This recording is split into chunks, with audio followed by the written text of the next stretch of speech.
A norma de tráfico di que nunha vía interurbana hai que circular sempre polo carril dereito. As excepcións son realizar adiantamentos ou esquivar un obstáculo.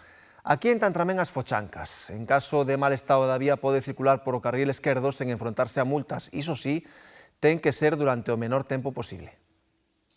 Na práctica vemos moitos incumprimentos da norma, pero a teoría parece que os condutores si a teñen clara. Nunca se puido circular polo carril izquierdo, o sea, seguido.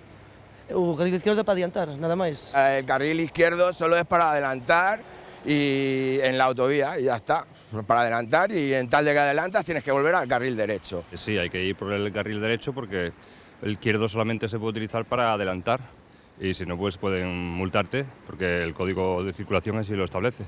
Con 200 euros pode multar tráfico se o carril dereito está libre e circula polo esquerdo durante moito tempo. Temos que seguir unha disciplina de carril que chamamos, non? Entón, fora de poblado circulamos por o carril dereito utilizando o resto de carrís cando as circunstancias o aconsellen, é dicir, por exemplo, para realizar un adiantamento, porque temos un obstáculo. E se o carril dereito dunha autovía ou autoestrada está chea de fochancas ou en mal estado, que fai?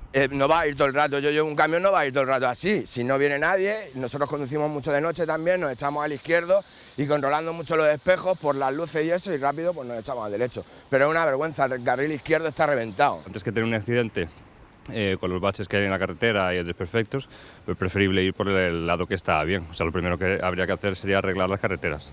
Tendrá que venir el sentido común, ¿no? Digo yo, vamos, no multar en caso de que la carretera esté accidentada.